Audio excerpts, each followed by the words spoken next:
Hello, everyone, and welcome to another episode of Founders Grid. Today we have Jackson. Jackson is the co founder at Get Corporate Support. Jackson, welcome to the show. Hi there. Humbled to be here. Thank you.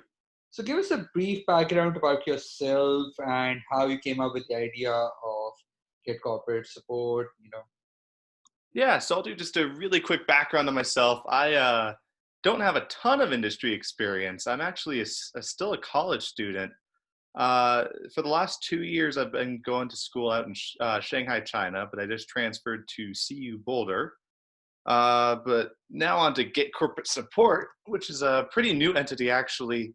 One of my old bosses from a startup, his name's Otto Hansen.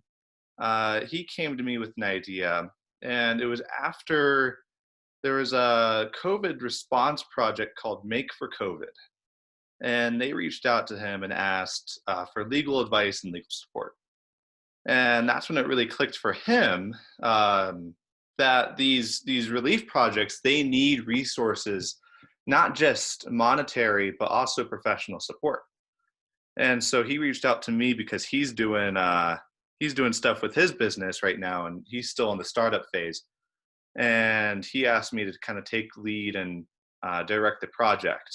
And so he came with the idea, and once we started refining it more and more into a site where people can volunteer their time and find ways working from home where they can contribute to relief efforts.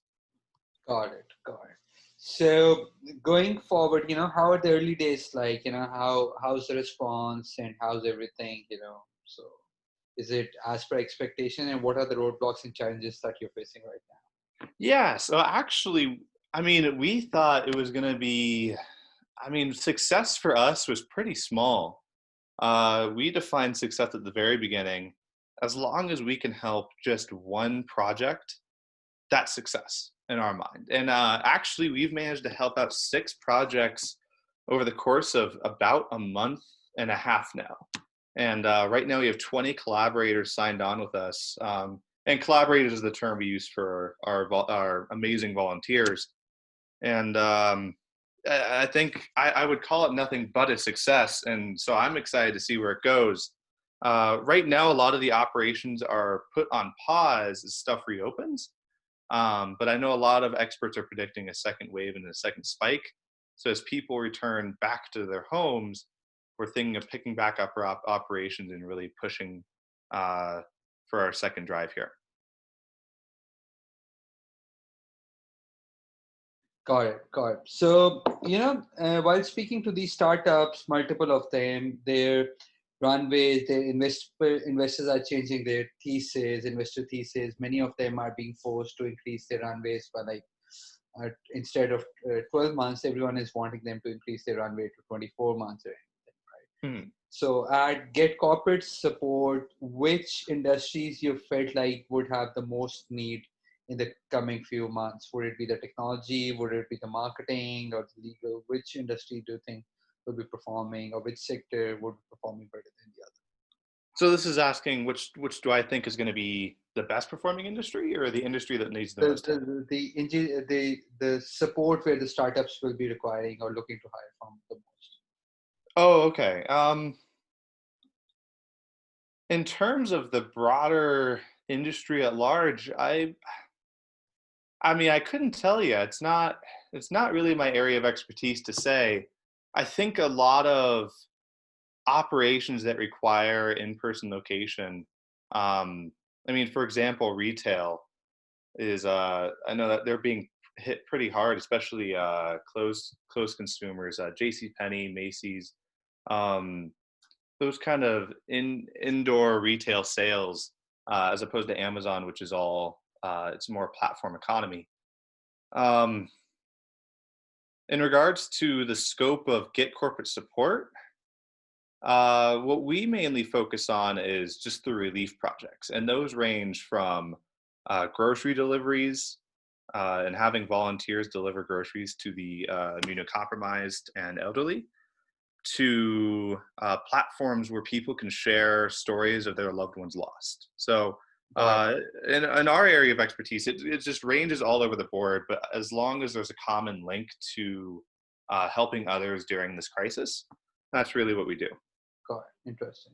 So last question, so since everyone has been forced to go remote and most of these startups and everyone is hiring remotely, right? And I'm pretty sure you would be also working as a remote team.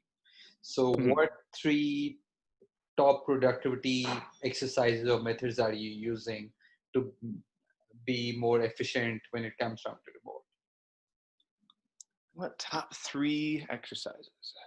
Um, I would say our number one is just keeping on top of communication, especially when we were going with our first round of operations. I know the co-founder Otto and I, we would try and call almost every other day and figure out where do we want to take this, what direction are we looking for, and how do we want to respond to certain things. And as things got more streamlined, it became a lot simpler, and we didn't have to communicate as much. And I think that was a benefit of starting out purely remote um, in this kind of climate because we had no other option to. Second biggest thing would be, I think it's having data. I think what we do is in order to sign up projects and collaborators, we have them fill out forms and give us background information and experience information. And in the case of projects, what they're looking for and what they need and what they're really doing. And that kind of data helps us analyze best fit practices. And the nice part about analyzing is you can do that remotely. And that's something that's helped us greatly, is using that kind of technology in order to find the best practice and where to assign people. And the last one, oh man, putting me on the spot. We got 3. See if I can think of a third here. Because we're not a very extensive organization, so much of our stuff is just communication between Otto and I.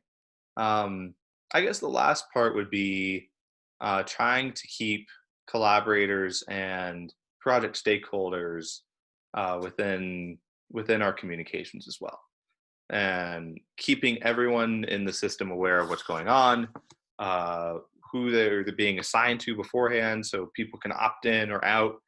Um, and so it's a lot of just trying to be straightforward with people and keeping people in the loop. Got it. Got it. Interesting. Jackson, thank you so much for being on the show. It was great having you, but my marketing team tells me I have to keep it within 8 to 10 minutes. Otherwise, we would have fun. Thank you so much for being. Perfect. Thank you so much for having me.